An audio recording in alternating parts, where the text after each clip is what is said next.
الحمد للہ وحدہ والصلاة والسلام علی من لا نبی بعدہ اما بعد۔ اے وطن تجھ سے نیا عہد وفا کرتے ہیں، اے وطن تجھ سے نیا عہد وفا کرتے ہیں، مال کیا چیز ہے ہم جان فدا کرتے ہیں۔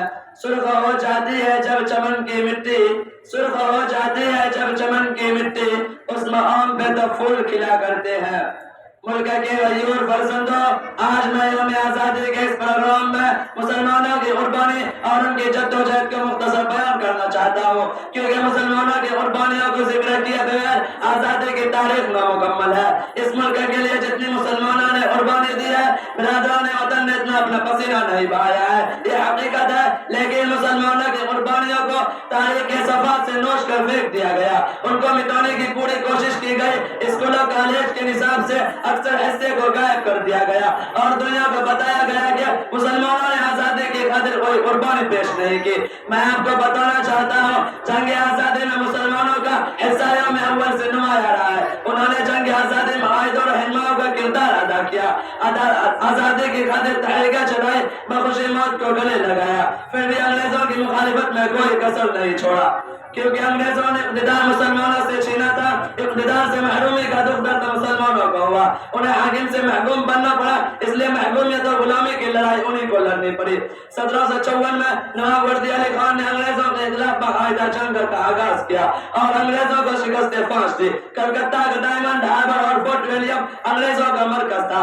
نواب وردی علی خان نے فورٹ ولیم پر حملہ کر کے انہیں ڈائمنڈ ہاربر میں پناہ لینے پر مجبور کیا اور انگریزوں کے سیاسی اثر و رسوخ کو دیکھ کر سب سے پہلے نواب سراج الدولہ نے یہ خطرہ محسوس کیا کہ انگریز آہستہ آہستہ ہمارے ملک میں حاوی ہو جائے گا۔ چنانچہ انہوں نے انگریزوں کو ملک سے باہر نکالنا ضروری سمجھا اور اپنی ہمت و حوصلے سے انہیں شکست دینا چاہا۔ ان کا دربار سازشوں کا اڈا تھا، انہیں شکست ہوئی 1757 میں، برٹش فوج نے انہیں شہید کر دیا۔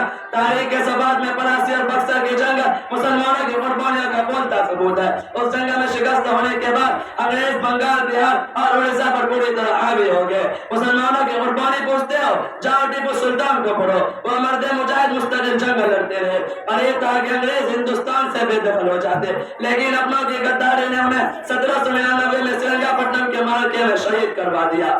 ان کا مشہور تاریخی مقولہ ہے، گیدڑ کی 7 سالہ زندگی سے شیر کے 1 دن کی زندگی بہتر ہے۔ جب جنرل حافظ کو سلطان کی شہادت کی خبر ملی تو اس نے ان کی ناش پر کھڑے ہو کر یہ کہے، آج سے ہندوستان ہمارا ہے۔ حضرات ٹیپو سلطان کی شہادت، ہزاروں افراد کے قتل کے بعد برطانوی اثرات بڑھتے چلے گئے، عیسائی مذہب کی تبلیغ کو تیزی سے بڑھانا شروع کیا۔ اس زمانے میں دینی مدارس بڑی تعداد میں تباہ کیے گئے اور وہاں پر پابندیاں لگائی، اسلامی تشخصات نافذ کرنا شروع کیا، جس کے نتیجے میں شاہ ولی اللہ رحمۃ اللہ علیہ نے ایک تحریک چلائی۔ شاہ عبدالعزیز رحمۃ اللہ نے اس تحریک کو بڑھایا اور انگریزوں کے خلاف مشہور فتویٰ دیا کہ آج سے ہندوستان دارالحرب ہو چکا ہے۔ 1857 کی بغاوت سے کون واقف نہیں؟ اس جنگ نے ہندوستانیوں کے دلوں میں جگہ جگہ آزادی کی آگ لگا دی۔ انگریزوں کو ملک بدر کرنے کے لیے پرعزم ہو گیا، ان کا حوصلہ اتنا بلند ہو گیا کہ جونا مال سے کھیلنا تو کیا، وطن کے لیے سب کچھ قربان کرنا آسان ہو گیا۔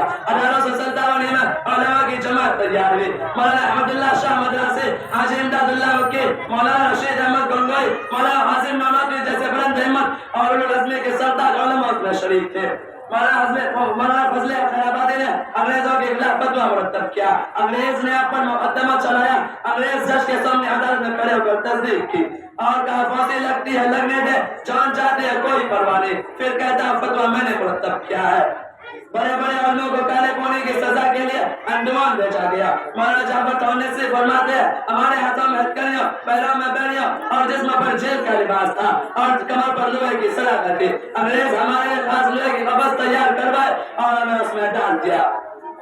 اس پنجرے میں لوہے کی چوکدار سلاخیں بھی لگوائے، جس کی وجہ سے ہم نہ سہارا لے سکتے تھے نہ بیٹھ سکتے تھے، ہمارے آنکھوں سے آنسو اور پیروں سے خون بہ رہے تھے۔ بدر کے منظمان انگریزوں کی نگاہ میں بدترین دشمن تھے، ہزاروں افراد کو پھانسی دے دی گئی یا سلاخوں کے پیچھے مرنے پر مجبور کیا گیا۔ 1917 میں شیخ الہند اور ان کے ساتھیوں کو بحیرہ روم میں واقع جزیرہ مالٹا چھلا وطن کیا گیا۔